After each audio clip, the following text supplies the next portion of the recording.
नमस्कार दोस्तों, VSM board classes में आपका फिर से स्वागत है। आज हम कक्षा 12 के लिए रसायन विज्ञान का इम्पोर्टेंट टॉपिक यहाँ पर डिस्कस करने जा रहे हैं, जिसमें हम सॉल्यूशन या विलयन को पढ़ेंगे। चलिए प्रश्नों के माध्यम से, ऑब्जेक्टिव प्रश्नों के माध्यम से अपने इस टॉपिक को हम शुरुआत करते हैं। पहला प्रश्न हमारा है, निम्नलिखित में से कौन अर्धपारगम्य झिल्ली से निकल पाते हैं। सबसे पहले तो देखिए इस प्रश्न में हम लोग सीखें ये झिल्ली या मेम्ब्रेन क्या होती है। तो हम कहेंगे मेम्ब्रेन एक तरह की दीवार होती है जो सिस्टम 1 को सिस्टम 2 से अलग करने के काम आती है।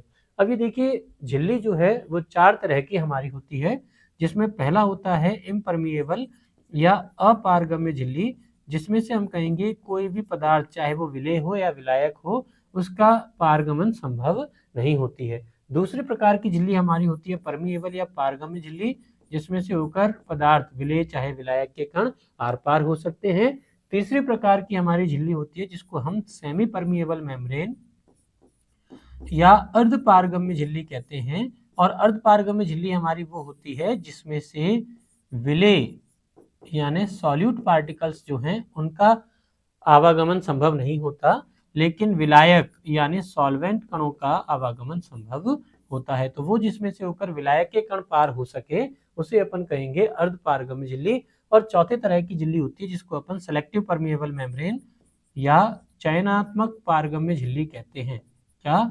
चयनात्मक पारगम्य झिल्ली कहते हैं, जिसका एक एग्जाम्पल हमारी कोशिका झिल्ली होती है। इसमें क्या होगा कि विलायक के कण तो यहाँ से पार हो जाएंगे, लेकिन विलायक के साथ साथ कुछ विलेय के कण भी इसमें से होकर पार हो सकते हैं। तो झिल्ली जो है वो 4 तरह की होती है। हमसे पूछा हुआ है अर्धपारगम्य झिल्ली या सेमी परमिएबल मेम्ब्रेन के लिए किसकी बनाएंगे? सेलोफेन पर्चमेंट पेपर या सेलोफेन मेम्ब्रेन जो होती है उसकी ये झिल्ली बनी हुई होती है। और इसमें से होकर कौन से कण निकल पाएंगे? केवल विलायक के पार्टिकल या विलायक के अणु यहाँ पर निकल पाते हैं। सॉल्वेंट पार्टिकल जब आर पार हो सके तो ऐसी मेम्ब्रेन को हम सेलेक्टिवली परमिएबल मेम्ब्रेन ऐसी मेम्ब्रेन को हम सेमी परमिएबल मेम्ब्रेन या अर्धपारगम्य झिल्ली कहेंगे। सेलेक्टिव या चयनात्मक पारगम्य में से विलायक के साथ साथ कुछ मात्रा में विलेय के कण भी पार हो सकते हैं। चलिए नेक्स्ट प्रश्न को देखें। यदि 18 ग्राम ग्लूकोज को 1000 ग्राम घोलक या विलायक में घुलाया जाता है या विलेय किया जाता है, तब उस घोल या विलयन को हम कहते हैं। देखिए यहाँ विलयन की यहाँ पर हम देखें ऑप्शन में हमें सांद्रताओं के मात्रक दिए गए हैं। मोलर, यह मोलरता का शॉर्ट फॉर्म है जिसको हम कैपिटल एम से रिप्रेजेंट करते हैं। वहीं मोलल, यह मोललता का शॉर्ट फॉर्म है जिसको अपन स्मॉल एम से रिप्रेजेंट करते हैं। ये कैपिटल एम और स्मॉल एम जो हैं वो इनके स्टैंडर्ड नोटेशन होते हैं। ये इनके स्टैंडर्ड नोटेशन का क्या मतलब कि अगर कभी आपको विलयन की सांद्रता के लास्ट में कैपिटल एम लिखा हुआ मिला तो आपको हमेशा उसे मोलरता ही मानना है। अब देखिए प्रश्न हमसे क्या कहता है, उस प्रश्न को पढ़ें। तो हमसे कहता है 18 ग्राम ग्लूकोज को 1000 ग्राम घोलक या विलायक में विलेय किया गया है। इसका मतलब जो घुल रहा है, कौन घुल रहा है? ग्लूकोज। तो ग्लूकोज तो हमारा हो गया विलेय, ठीक है। अब ग्लूकोज हमारे पास में विलेय है जिसका अणुसूत्र हम जानते हैं होता है C6H12O6। तो इसका अगर हम अणुभार देखें तो अणुभार कितना हो जाएगा? एक कार्बन के लिए 12 × 6 यानी 72, 12 हाइड्रोजन के लिए 12 × 1 यानी 12, और 6 हाइड्रोजन एटम के लिए हम कहेंगे एक ऑक्सीजन का 16 × 6 यानी 96। तो ओवरऑल अगर हम देखें तो इसका अणुभार हो जाएगा 180 ग्राम मोल इनवर्स। अब देखो विलेय की मात्रा मुझे दे रखी है, ग्लूकोज का भार कितना गया है? ये है हमारे पास में 18 ग्राम, और इसका अणुभार हमने निकाल लिया। तो यहाँ से हम इसके क्या निकाल सकते हैं? मोल निकाल सकते हैं, that is 18 gram upon 180 gram mole inverse. ठीक है, ग्राम से ग्राम कैंसिल हो जाएगा तो ये हमारे पास में आ जाएगा 1/10 मोल। ये तो हो गए हमारे पास में ग्लूकोज के मोल। और घोलक यानी विलायक की मात्रा हमें दे रखी है, कितनी दे रखी है? देखिए विलायक हमें दिया हुआ है 1000 ग्राम, और 1000 ग्राम या इसी को हम कहें 1 किलोग्राम। तो हम जानते हैं क्या कि विलेय के मोल बटा विलायक या घोलक का भार वो भी किसमें, किलोग्राम में। किसका नोटेशन होता है, मोललता या स्मॉल m का नोटेशन होता है। तो मोल हमारे पास में है 1/10 और किलोग्राम में भार 1000 ग्राम में कितना, 1 किलोग्राम हमारा हो जाएगा। दैट मीन्स फॉर्मूले के अकॉर्डिंग हमारा आंसर आएगा 0.1 स्मॉल m या 0.1 मोलल। अगर मोलरता हमसे पूछता तो मोलरता में यहाँ डिनोमिनेटर या हर के रूप में आपको विलयन का आयतन लिखना होता है। देखो यहाँ तो आया है विलायक, तब तो ये क्या है, मोललता स्मॉल m, ठीक है। अगर यहाँ विलायक की जगह विलियन हो जाता तो विलियन के केस में ये हमारा क्या हो जाएगा, ये विलियन के केस में हमारा हो जाएगा मोलरता कैपिटल M, ठीक है। अगर विलियन लिखा हुआ मिले तो हम मोलरता कैपिटल M लिखेंगे और विलायक लिखा हुआ दिखेगा तो हम मोललता स्मॉल m से इसका आंसर रिप्रेजेंट करेंगे। तो ऑप्शन नंबर सी प्रश्न के लिए हमारा करेक्ट आंसर हो जाएगा। चलिए अगला प्रश्न देखें, निम्नलिखित में से किसका क्वथनांक सबसे अधिक है। अभी देखिए क्वथनांक का क्वेश्चन हमसे पूछा और हम जानते हैं कि ये जो प्रश्न होगा वो आपका किससे सॉल्व होगा, अणुसंख्यक गुणधर्म से सॉल्व होगा। क्यों, क्योंकि हमने पढ़ा कि भाई 4 अणुसंख्यक गुणधर्म हमारे पास में होते हैं, कौन कौन से, जिसमें पहला हमारा है क्वथनांक उन्नयन, ऐसे ही हमारे पास में है हिमांक अवनमन, और हमारे पास में है वाष्प दाब का आपेक्षिक अवनमन, और चौथा हमारे पास में होता है परासरण दाब। अब ये जो अणुसंख्यक गुणधर्म हैं ये किस पर निर्भर करते हैं, अणुसंख्य गुणधर्म हमारे निर्भर करेंगे विलेय के कणों की संख्या पर, विलेय के कणों की संख्या पर। तो अगर विलेय के कणों की संख्या बढ़ेगी तो अणुसंख्य गुणधर्म बढ़ जाएंगे, और अगर विलेय के कणों की संख्या घटेगी तो अणुसंख्य गुणधर्म भी घट जाएंगे। अब यहाँ देखो सभी में हमारे पास विलेय यानी जल ये तो कांस्टेंट है, और यूरिया, NaCl, सुक्रोज, ग्लूकोज ये सारे के सारे जो सॉल्यूट हैं, ये सारे के सारे जो विलेय हैं वो लगातार चेंज हो रहे हैं, ठीक है। अब इनमें भी अगर हम चेक करें तो यूरिया ये हमारा कार्बनिक यौगिक होता है, और कार्बनिक यौगिक है इसका मतलब इसका वियोजन नहीं होगा। वहीं ग्लूकोज ये हमने कहा मोनोसैकेराइड है, और मोनोसैकेराइड है तो यह भी अपनी इकाइयों में परिवर्तित नहीं होगा या इसकी और छोटी इकाइयां नहीं बनेंगी। यानी यूरिया और ग्लूकोज ये तो आपके यूनिट मॉलिक्यूलर होंगे, तो इनके अवयवी कणों की संख्या अगर हमने 100 पार्टिकल लिए हैं तो विलियन में ये 100 ही रहेंगी। वहीं सुक्रोज ये आपका क्या होता है, डाइसैकेराइड होता है। डाइसैकेराइड का मतलब जैसे ही आप इसको जल में डालोगे यह 2 छोटी यूनिट कौन कौन सी, एक तो होगा ग्लूकोज और एक होगा फ्रक्टोज में टूट जाएगा, ठीक है। तो ग्लूकोज और फ्रक्टोज दोनों में टूट जाएगा, यानी अगर आपने 100 पार्टिकल सुक्रोज के लिए तो सुक्रोज के 100 पार्टिकल विलियन में हमें 200 कणों के रूप में दिखाई देंगे। और ऐसे ही NaCl ये भी एक क्या है, आयनिक कंपाउंड है जिसका जल में जाने पर वियोजन हो जाएगा, और वियोजित होकर के इससे बनेंगे सोडियम धनायन और क्लोराइड ऋणायन। यानी 100 सोडियम क्लोराइड के जो अणु हैं उनसे 100 सोडियम धनायन और 100 क्लोराइड ऋणायन यानी टोटल 200 आयंस का फॉर्मेशन हो जाएगा, ठीक है। तो अगर हम अणुओं की संख्या देखें, विलेय के अणुओं की संख्या, तो यहाँ यूरिया और ग्लूकोज में विलेय के अणुओं की संख्या रहेगी सबसे कम। वहीं NaCl और सुक्रोज यहाँ 1 से 2 पार्टिकल हमारे बन रहे हैं, जिसमें भी अगर हम चेक करें तो 1% का क्या मतलब, 1 ग्राम सोडियम क्लोराइड। अब 1 ग्राम अगर सोडियम क्लोराइड लें तो हम जानते हैं सोडियम क्लोराइड का अणुभार सुक्रोज के मुकाबले कम होगा। इसका मतलब ये वाला जो विलयन है उसकी सांद्रता सुक्रोज विलयन की सांद्रता से ज्यादा होगी, और जिसकी सांद्रता ज्यादा होगी उसमें उतने ही नंबर ऑफ मोल ज्यादा होंगे। अगर मोल ज्यादा होंगे तो अणुओं की संख्या भी ज्यादा होगी, और अणुओं की संख्या ज्यादा होगी तो ज्यादा मात्रा में वियोजन होकर अणुसंख्य गुणों का मान भी अधिक होगा।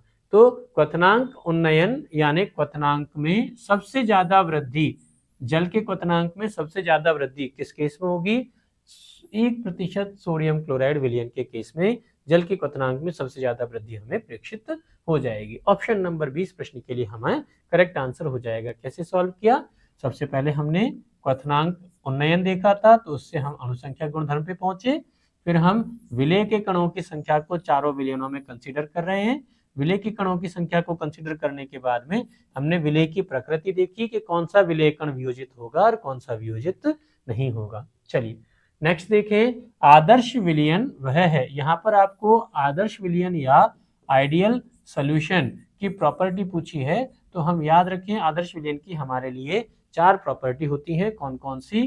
कि अगर हम सॉल्यूट नंबर 1 को सॉल्यूट नंबर 2 में मिलाएं, पहले विलेय को दूसरे विलेय में मिलाएं, यानी 2 या 2 से अधिक पदार्थ को आपस में मिलाएं और मिलाने पर मिक्सचर में किसी भी प्रकार की ऊर्जा ना तो अवशोषित होती है ना ही उत्सर्जित होती है।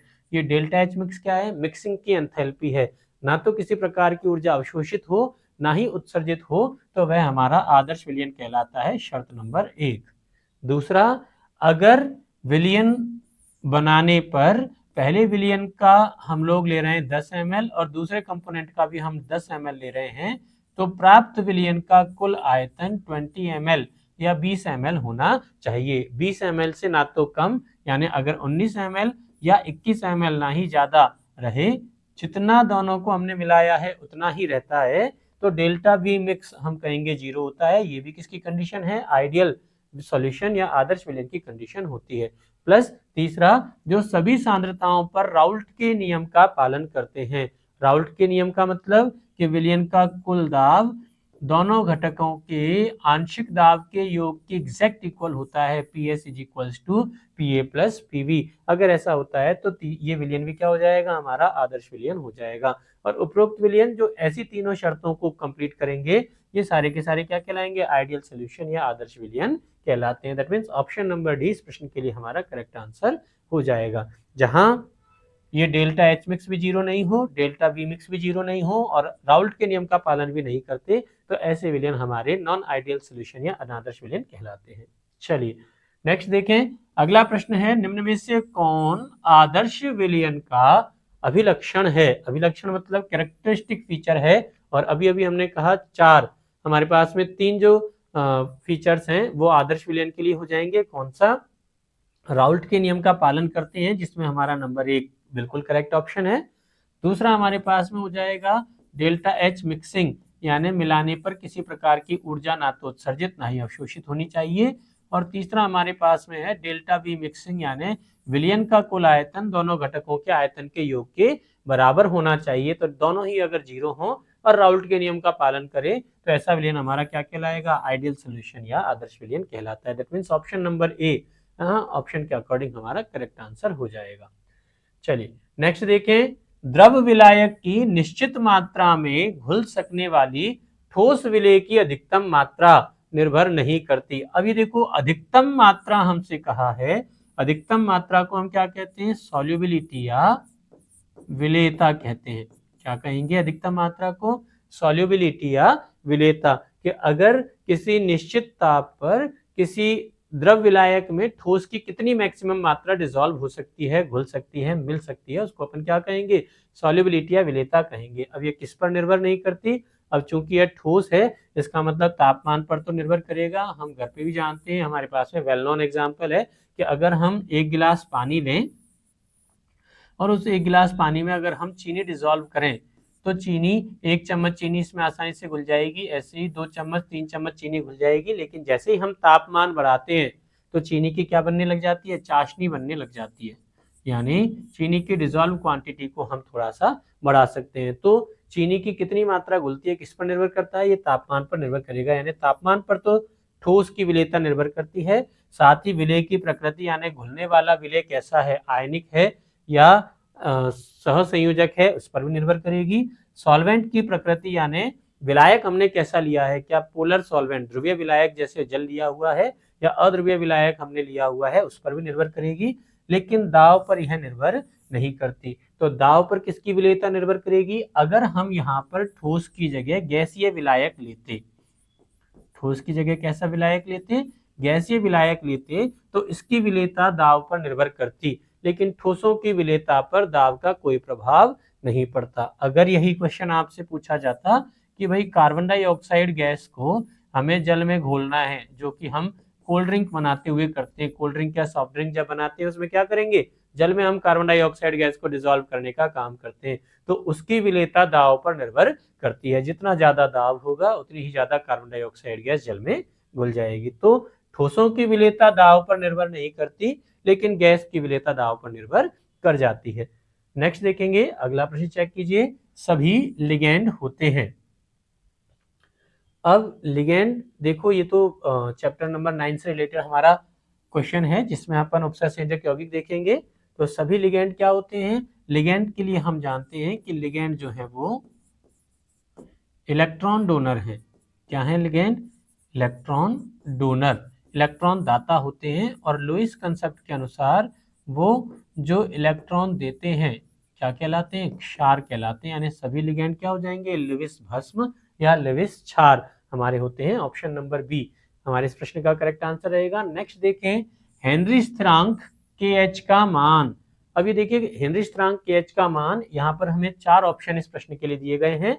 नंबर 1 स्थिर होता है, नंबर 2 ताप बढ़ाने पर बढ़ता है, नंबर 3 ताप बढ़ाने पर घट जाता है, और नंबर 4 पहले बढ़ता है और फिर घट जाता है। तो ध्यान दें कि हेनरी स्थिरांक किसके लिए दिया गया था? किसी गैस की द्रव में विलेयता को दर्शाने वाला स्थिरांक है, जहां हम कहते हैं कि गैस के द्वारा द्रव की सतह पर जितना ज्यादा दाब लगाया जाएगा उतनी ही उस विलयन में उस गैस की मोल फ्रैक्शन या मोल भिन्न हो जाएगी। जब हम प्रोपोर्शनल का साइन हटाते हैं तो हम एक कांस्टेंट लगा देते हैं, जिसको हम हेनरीज कांस्टेंट कह देते हैं, दैट P = KHX।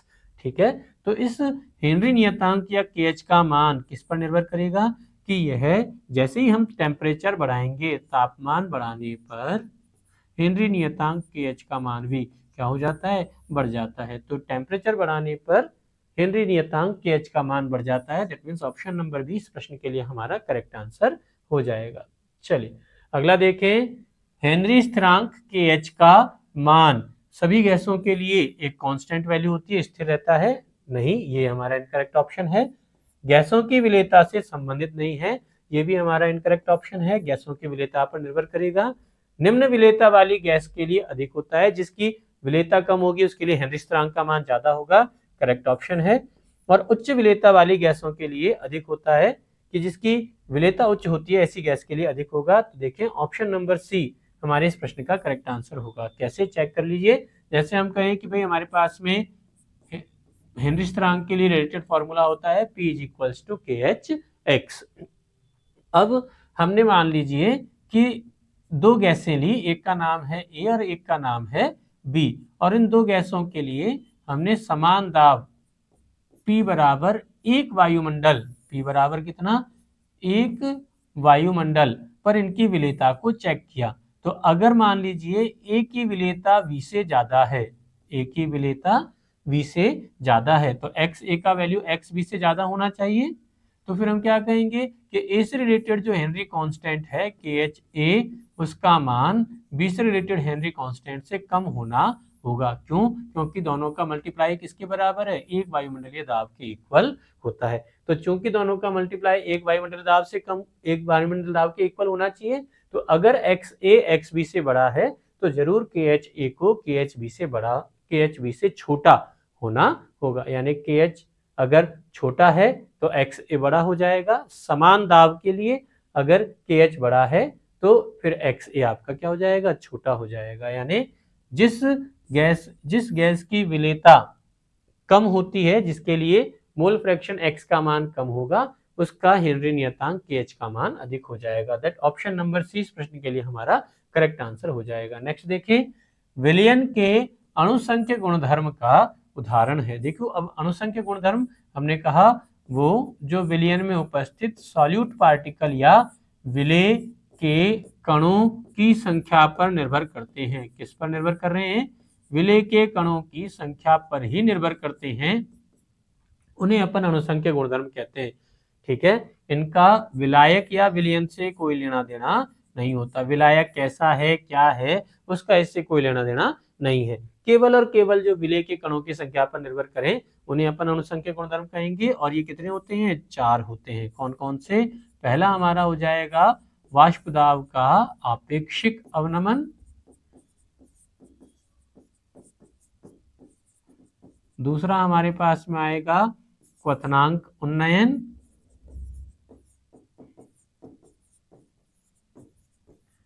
तीसरा हमारे पास में होगा हिमांक अवनमन,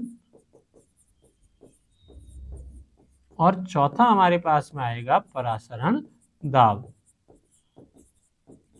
तो ये चार हमारे अनुसंख्य गुणधर्म होते हैं। इन चार के अलावा कोई भी हमारा अनुसंख्य गुणधर्म नहीं है। तो देखिए, ताप अनुसंख्य गुणधर्म में नहीं आएगा, घनत्व भी नहीं आता, द्रव्यमान भी नहीं आता, केवल कौन सा क्वथनांक उन्नयन हमारा अनुसंख्य गुणधर्म में आता है। इस क्वथनांक उन्नयन के क्या मायने कि अगर हम जल लें तो हमारा जल यानी विलायक जो है वो 100 डिग्री सेल्सियस ताप पर और 1 वायुमंडलीय दाब पर क्या हो जाता है, बॉयल ऑफ हो जाता है, यानी लिक्विड से गैस में कन्वर्ट हो जाता है। लेकिन जब इसी जल में हम नमक मिला देते हैं, जल में हमने क्या बना दिया, नमक मिला दिया, और जल में नमक मिलाकर अब हम इसको गर्म करें तो अब इसका बॉइलिंग पॉइंट 100 यानी 100 डिग्री सेल्सियस की बजाय कितना, 101, 102, 103 यानी कुछ बढ़ के हमें ऑब्जर्व होगा। तो जितना ज्यादा आप नमक मिलाते जाएंगे रिस्पेक्टिवली क्या होता जाएगा, बॉइलिंग पॉइंट का मान बढ़ता चला जाएगा, क्वथनांक उन्नयन हो जाता है। इसे अपन क्या कहेंगे, अनुसंख्य गुणधर्म कह देते हैं। नेक्स्ट देखें, निम्नलिखित में से कौन सा अनुसंख्य गुणधर्म है। तो फिर से वही क्वेश्चन, तो श्यानता के लिए हम कहेंगे यह भी अनुसंख्य गुणधर्म नहीं है, पृष्ठ तनाव भी अनुसंख्य गुणधर्म नहीं है, अपवर्तनांक भी हमारा अनुसंख्य गुणधर्म नहीं है, लेकिन परासरण दाब या ऑस्मोटिक प्रेशर जो है वो हमारा अनुसंख्य गुणधर्म होता है। कैसे, जैसे हम ऑस्मोटिक प्रेशर के बारे में सीखें। जैसे यहाँ पर मान लीजिए मैंने पानी एक कंटेनर में भर लिया, या मैंने यहाँ पर ले लिया विलायक, और इस पानी में मैंने एक छोटी सी किशमिश डाल दी। क्या डाल दी यहाँ पर मैंने, किशमिश। हम जानते हैं किशमिश या रेजिन श्रिंकन अवस्था में होती है, यानी सिकुड़ी हुई होती है। तो जब हम इस किशमिश को पानी में डालेंगे और कुछ देर के लिए छोड़ देंगे तो क्या होगा कि थोड़ी देर बाद देखने पर हम देखते हैं कि किशमिश जो है वो फूल जाती है। कैसे फूल गई कि ये पानी या सॉल्वेंट जो है इस किशमिश की अर्धपारगम्य झिल्ली में से होकर के अंदर जाता है, और ये जो घटना होती है उसको अपन बोलेंगे एंडोऑस्मोसिस या अंतः परासरण, यानी विलायक अपनी कम सांद्रता से अधिक सांद्रता वाले विलयन में अपने आप स्वतः स्पॉन्टेनियस गति कर जाता है, और इस घटना को अपन ने क्या कहा, एंडोऑस्मोसिस या अंतः परासरण कह दिया, जिसकी वजह से किशमिश क्या हो जाती है, फूल जाती है। तो परासरण दाब आपका क्या हो जाएगा, अनुसंख्य गुणधर्म हो जाता है। नेक्स्ट देखिए, निम्नलिखित में से कौन अनुसंख्य गुणधर्म नहीं है। देखिए, तो हिमांक अवनमन अनुसंख्य गुणधर्म हमारा होता है, क्वथनांक उन्नयन हमने कहा अनुसंख्य गुणधर्म है, वाष्प दाब का अपेक्षिक अवनमन ये भी अनुसंख्य गुणधर्म है, लेकिन प्रकाशिक क्रियाशीलता ये हमारा अनुसंख्य गुणधर्म नहीं है। दैट मीन्स ऑप्शन नंबर 20 प्रश्न के लिए हमारा करेक्ट आंसर हो जाएगा। नेक्स्ट देखिए, विलयन के अनुसंख्य गुणधर्म वे गुण होते हैं जो निर्भर करते हैं, किस पर निर्भर करेंगे, तो हमने कहा अनुसंख्य गुणधर्म केवल और केवल सॉल्यूट या विलेय के कणों की संख्या पर ही निर्भर करते हैं। किस पर, विलेय के कणों की संख्या पर ही निर्भर करते हैं, कणों के आकार पर नहीं, विलायक की प्रकृति पर भी नहीं, कणों की प्रकृति पर भी नहीं, केवल और केवल कणों की संख्या पर निर्भर करते हैं। यदि हम एक विलयन लें जिसमें विलेय के कणों की संख्या 100 है और दूसरे विलयन में विलेय के कणों की संख्या 200 है, तो 200 कणों की संख्या वाले विलयन के अनुसंख्य गुणधर्म 100 कणों की संख्या वाले अनुसंख्यक गुणधर्मों के मुकाबले में कितने हो जाएंगे, 2 टाइम्स या 2 गुने हो जाएंगे। तो जिस रेशो में कणों की संख्या बढ़ेगी घटेगी, अनुसंख्यक गुणधर्म भी उसी रेशो में बढ़ते घटते चले जाएंगे। तो किस पर निर्भर करते हैं, केवल और केवल विलेय के कणों की संख्या पर निर्भर करते हैं। That means option number D प्रश्न के लिए हमारा करेक्ट आंसर हो जाएगा। नेक्स्ट देखिए, निम्न में से कौन अनुसंख्यक गुणधर्म नहीं है। देखिए, तो ये जो ऑप्शन है पाई, ये पाई हमारा परासरण दाब का नोटेशन होता है। पाई किसका है, परासरण दाब का नोटेशन होता है, और पाई क्या है, अनुसंख्यक गुणधर्म है। के बी यह हमारा मोलल उन्नयन स्थिरांक है, मोलल उन्नयन स्थिरांक है, और मोलल उन्नयन स्थिरांक जो है वो हमारा अनुसंख्यक गुणधर्म नहीं होता। ठीक है, डेल्टा टीबी ये हमारा क्वथनांक उन्नयन है। क्या है ये, क्वथनांक उन्नयन, ये हमारा अनुसंख्यक गुणधर्म है। और डेल्टा टीएफ ये हमारा फ्रीजिंग पॉइंट यानी हिमांक अवनमन है, ये भी क्या हो जाएगा, अनुसंख्यक गुणधर्म हो जाता है। That means option number B Kb यानी मोलल उन्नयन स्थिरांक जो है ये एक कांस्टेंट है, ये अणुसंख्यक गुणधर्म नहीं है। ये किस में आएगा? ये डेल्टा टीवी से रिलेटेड फॉर्मूले में हमारा आ जाता है। क्या रहेगा?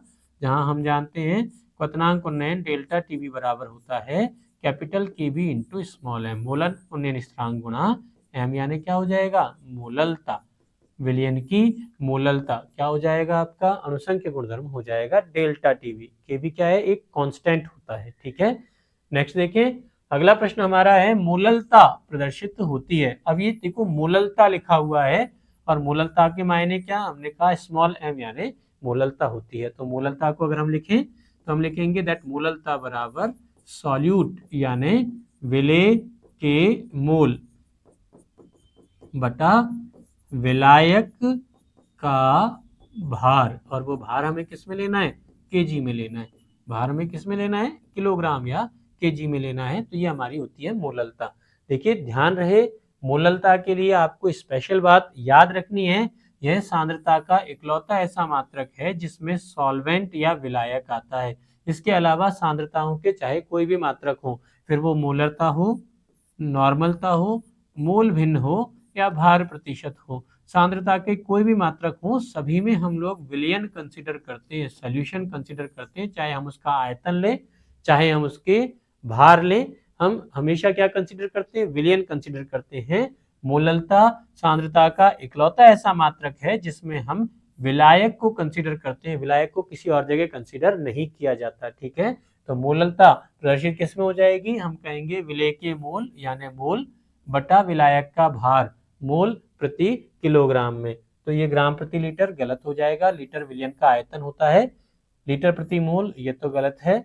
मोल प्रति लीटर फिर से हम कहेंगे मोल प्रति लीटर या कैपिटल M हमारा हो जाएगा, और मोल प्रति किलोग्राम विलायक। तो ये हमारा करेक्ट आंसर हो जाएगा ऑप्शन नंबर डी, जहां पर विलायक के मोल लेने हैं, हमें विलयन का भार हमें कंसीडर नहीं करना। ठीक है, नेक्स्ट देखें, 234.2 ग्राम चीनी के घोल में 34.2 ग्राम चीनी उपस्थित है। देखो ये तो है चीनी का घोल, यानी आपको विलयन का भार दे रखा है। विलयन का भार कितना हो गया? ये हमारा हो गया 234.2 ग्राम, और उसमें से विलेय यानी चीनी का भार आपको दे दिया, कितना हो जाएगा? ये हो गया आपका 34.2 ग्राम। तो क्या हम विलायक का भार निकाल सकते हैं? जहां हम जानते हैं द्रव्यमान संरक्षण के नियम से द्रव्यमान को ना तो बना सकते हैं ना ही नष्ट कर सकते हैं। तो विलयन में से जब हम विलेय का भार घटा देंगे तो किसका आएगा? विलायक यानी सॉल्वेंट का भार आ जाएगा, और वो कितना हो जाएगा आपका? ये हमारा हो जाएगा 200 ग्राम। अब देखो हमारे पास में विलेय का भार है और विलायक का भार है, और हमसे इसका क्या पूछा हुआ है? मोलल सांद्रण यानी मोललता पूछी हुई है। तो मोललता स्मॉल m बराबर हम कहेंगे विलेय के मोल बटा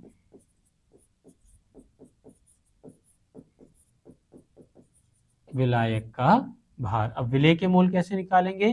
तो विलेय देखो चीनी की हमारे पास में मात्रा है 34.2 ग्राम, और इसके मोल निकालने के लिए हम इसके अणुभार 342 ग्राम मोल इनवर्स से इसको डिवाइड कर देंगे। ये तो हो गए हमारे पास चीनी के मोल डिवाइडेड बाई विलायक का भार, और विलायक का भार हमें किस में लेना है? किलोग्राम में। तो ये हमारे पास कितना है? 200 ग्राम डिवाइडेड बाई 1000, और ये हो जाएगा किसमें? किलोग्राम में। ग्राम की जगह क्या हो जाएगा? केजी। तो ये तो हमारे पास में आएगा 1/10, और ये हमारे पास में हो जाएगा 1/5, यानी ओवरऑल हम कहेंगे 5 डिवाइडेड बाई 10 यानी 0.5 मोलल हमारे इस प्रश्न का करेक्ट आंसर हो जाएगा। ऑप्शन नंबर बी इस प्रश्न के लिए हमारा करेक्ट आंसर हो जाएगा। कैसे निकाला?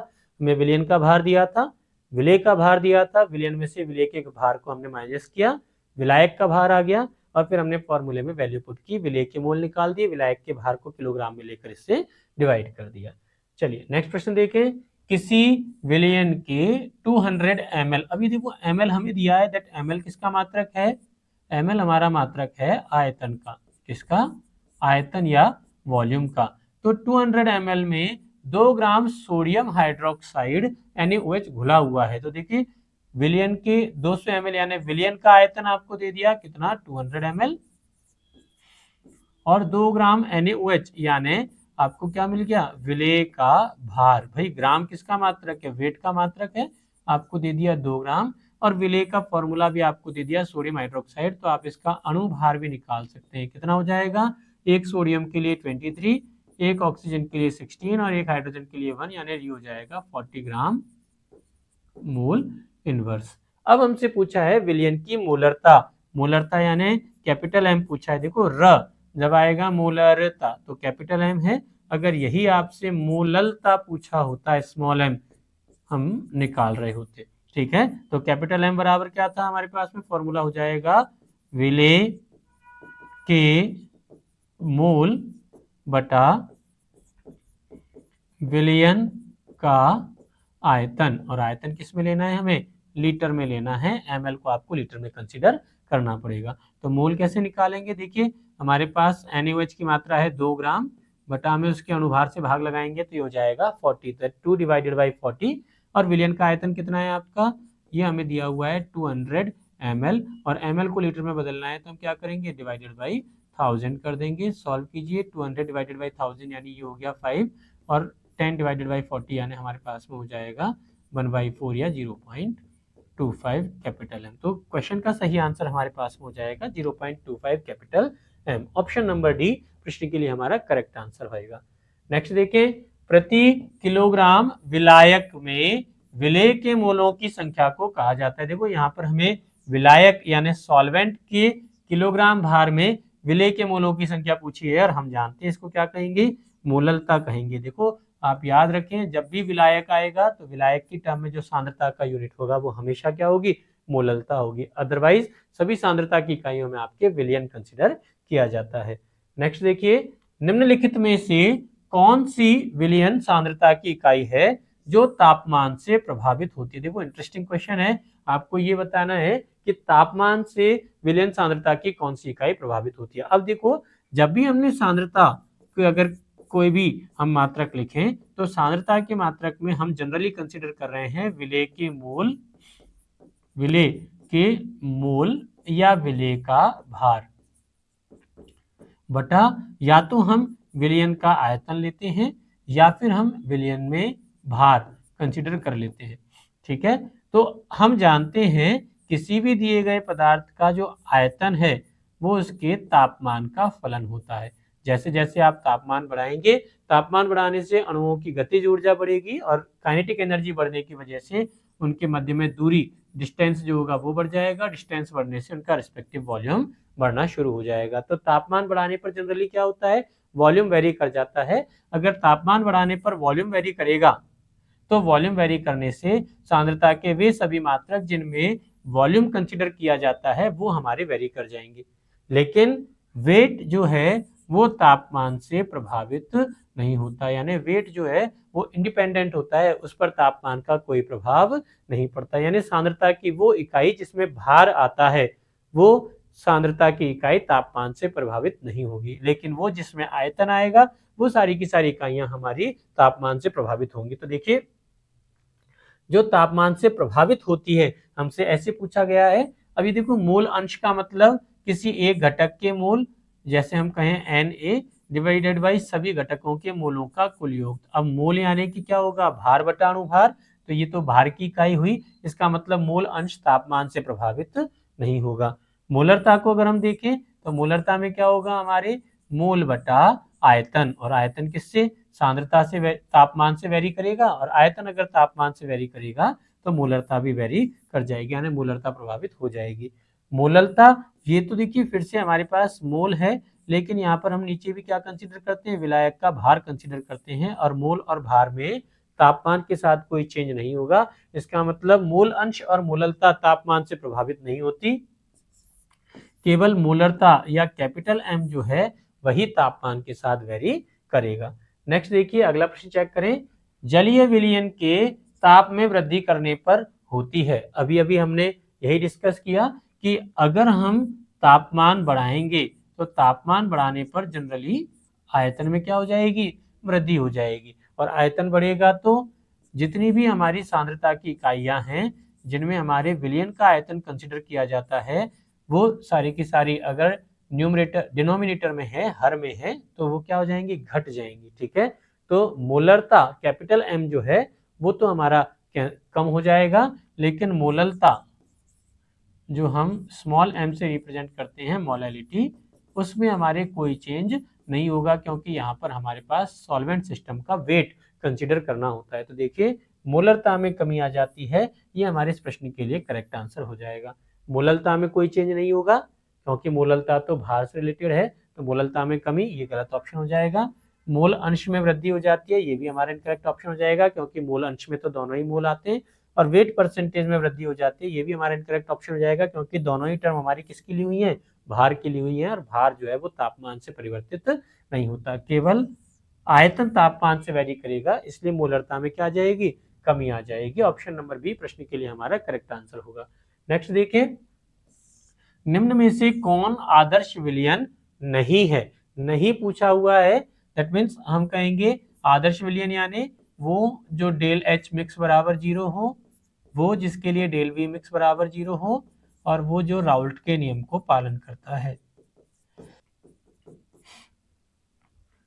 तो यहाँ ऐसा विलयन जिसमें ये तीनों प्रॉपर्टी होती है उसको अपन आदर्श विलयन कहेंगे। और आदर्श विलयन के लिए जैसे मान लीजिए मेरे पास में एक कंपोनेंट है ए और एक कंपोनेंट है बी, अगर ए घटक की इंटरमॉलिक्यूलर इंटरेक्शन ए का मान और बी घटक की इंटरमॉलिक्यूलर इंटरेक्शन बी का मान, दोनों की मिलाकर होने वाले इंटरेक्शन ए बी के मान की इक्वल है, तो हमारा दिया गया विलयन आदर्श विलयन हो जाएगा। देखिए बेंजीन और टॉलुइन ये दोनों आपके क्या हैं, कार्बनिक पदार्थ हैं, ये दोनों ही अध्रुवीय आपके होंगी, तो इनमें जो इंटरेक्शन होगी वो अध्रुवीय अध्रुवीय इंटरेक्शन होगी, यानी इंटरेक्शन ए और बी के बराबर होगी, तो यह जो विलयन है वो आपका क्या हो जाएगा, आदर्श विलयन हो जाएगा। इसी तरह से मिथाइल अल्कोहल और इथाइल अल्कोहल दोनों ही आपके अल्कोहल हैं जिनमें हाइड्रोजन बॉन्डिंग पाई जाएगी, तो जब हाइड्रोजन बॉन्डिंग होगी तो फिर से हम कहेंगे इंटरेक्शन ए और बी इंटरेक्शन ए बी के इक्वल हो जाएंगे, तो यह भी हमारा क्या होगा, आइडियल सोल्यूशन हो सकता है। ऐसे ही देखें कार्बन टेट्राक्लोराइड और सिलिकॉन टेट्राक्लोराइड ये दोनों भी आपके नॉन पोलर या अध्रुवीय कंपाउंड है, तो इन दोनों का मिक्सचर भी आपके आइडियल सोल्यूशन हो जाएगा। लेकिन क्लोरोफॉर्म यानी CH Cl3 और एसीटोन CH3CO CH3 इन दोनों को जब हम आपस में मिलाएंगे तो इन दोनों में हाइड्रोजन बॉन्डिंग हो जाएगी, यानी इंटरेक्शन ए बी जो है वो इंटरेक्शन ए और बी के मुकाबले पहले से ज्यादा बेहतर हो जाएगी, इसलिए ये जो हमारा विलयन है वो नॉन आइडियल सोल्यूशन या अनादर्श विलयन होगा। That means option number B chloroform और एसीटोन जो है वो आदर्श विलयन नहीं है। नेक्स्ट देखिए प्रश्न संख्या 22, इसमें हमारे पास में एक फॉर्मूला लिखकर दिया हुआ है, किसी विलेय अवयव के मोलों की संख्या, तो देखो विलेय के मोलों की संख्या डिवाइडेड बाई विलायक, फिर से आप कंसीडर करें, अगर हर में आपके विलायक का कोई कंसिडरेशन हो रहा है, आपको विलायक दिया हुआ है, तो किसकी परिभाषा होगी, हमेशा परिभाषा मोललता की होगी। मोललता सांद्रता की इकलौती इकाई है जिसमें विलायक को कंसिडर किया जाता है। ठीक है, बाकी जितनी भी इकाइयां हैं, चाहे वो मोल अंश हो, चाहे मोलरता हो, चाहे द्रव्यमान प्रतिशत हो, हमें उन सब में क्या लेना है, विलयन कंसिडर करना होगा। अगला देखिए, किसी विलेय अवयव के मोलों की संख्या बटा सभी घटकों के मोलों की संख्या, कुल संख्या, सभी घटक का मतलब विलयन में आपके जितने भी कंपोनेंट हैं, फिर चाहे वो विलाय है और चाहे वो विलायक है, सभी घटकों के मोलों की संख्या अगर आपसे पूछी है तो हम क्या कहेंगे, ओवरऑल विलयन है, इसका मतलब ये क्या हो जाएगा, मोल अंश या मोल फ्रैक्शन हो जाएगा। ठीक है, ऑप्शन नंबर ए इस प्रश्न के लिए हमारा करेक्ट आंसर होगा। नेक्स्ट अगला प्रश्न देखिए, CaNO3 का होल ट्वाइस, इसमें 1/2 गुणांक होता है। अब देखिए चेक कीजिए, कैल्शियम नाइट्रेट हमें दिया हुआ है, और इस कैल्शियम नाइट्रेट का अगर हम देखें तो कैल्शियम नाइट्रेट का डिसोसिएशन हो जाएगा किसमें, कैल्शियम कैटायन में, और इससे हमारे बन जाएंगे 2 मोल नाइट्रेट आयन। तो एक तो कैल्शियम कैटायन बन जाता है और 2 नाइट्रेट आयन बन जाते हैं, तो टोटल आयनों की संख्या वियोजन के बाद हो जाती है 3। और आयोटा या 1/2 गुणांक का फॉर्मूला हमारा क्या होगा, दैट आयोटा बराबर हमारे पास प्रेक्षित कणों की संख्या, प्रेक्षित कणों की संख्या बटा हमारे पास सैद्धांतिक थ्योरेटिकल कणों की संख्या। तो देखो थ्योरेटिकल तो हमने एक कैल्शियम नाइट्रेट का अणु लिया है, दैट मीन्स हमारा जो हर होगा वो तो हो जाएगा 1, लेकिन यह विलयन में वियोजित हो रहा है कितनों में, 1 कैल्शियम और 2 नाइट्रेट आयन में, यानी टोटल हमारे पास आयन कितने बन रहे हैं 3, तो हमारा वन टॉप गुणांक कितना हो जाएगा, आयोटा का वैल्यू हो जाएगा 3। ऑप्शन नंबर सी इस प्रश्न के लिए हमारा करेक्ट आंसर हो जाएगा। नेक्स्ट अगला प्रश्न देखें, 0.1 m बेरियम नाइट्रेट BaNO3 के होल्ट वाइज घोल का वन टॉप गुणांक 2.74 है, हमें दे रखा है, तब विघटन स्तर या हम कहें डिग्री ऑफ डिसोसिएशन यानी वियोजन की मात्रा अल्फा परसेंटेज हमसे पूछा हुआ है, वो कितनी होगी। तो देखिए वन टॉप गुणांक को अगर हम वियोजन की मात्रा से रिलेट करें तो हमारे पास फॉर्मूला होता है वन टॉप गुणांक आयोटा बराबर 1 प्लस n-1 अल्फा, जहां आयोटा ये आपका वन टॉप गुणांक है, n नंबर ऑफ पार्टिकल्स जिनमें इसका डिसोसिएशन हो रहा है, और अल्फा ये क्या होगी, वियोजन की मात्रा हो जाएगी। अब देखो आयोटा का मान मुझे दे रखा है फॉर्मूले में 2.74 इज इक्वल्स टू 1 प्लस, अब हम इस बेरियम नाइट्रेट को देखें तो बेरियम नाइट्रेट कैसे कि बेरियम नाइट्रेट के वियोजन से एक तो बन जाएगा बेरियम धनायन और 2 हमारे पास में नाइट्रेट ऋणायन का निर्माण होगा, यानी टोटल नंबर ऑफ पार्टिकल आपके पास कितने हो गए, 1 धनायन 2 ऋणायन मिलकर के 3 आयन हमारे पास में हो गए। तो ये हो जाएगा 1 प्लस 3 माइनस 1 और इसको अपन अल्फा में कैलकुलेट कर लेंगे, ठीक है। तो यहाँ से अल्फा का मान कितना आएगा, ये हमारा हो जाएगा 2.74 माइनस 1 डिवाइडेड बाई 3 माइनस 1, और ये परसेंटेज अगर हमें निकालना है तो मल्टीप्लाई बाई 100%। सॉल्व कीजिए, कितना होगा, दैट 1.74 डिवाइडेड बाई 2 इंटू 100%, यानी फॉर्मूले के अकॉर्डिंग अगर हम लगाएं तो हमारे पास में आ जाएगा 87% इस प्रश्न का करेक्ट आंसर हो जाएगा। ऑप्शन नंबर बी इस प्रश्न के लिए हमारा सही उत्तर हो जाएगा। तो दोस्तों ये हमारे सॉल्यूशन चैप्टर से रिलेटेड कुछ ऑब्जेक्टिव प्रश्न थे। नेक्स्ट लेक्चर में हम और प्रश्नों के साथ फिर से मिलेंगे। धन्यवाद।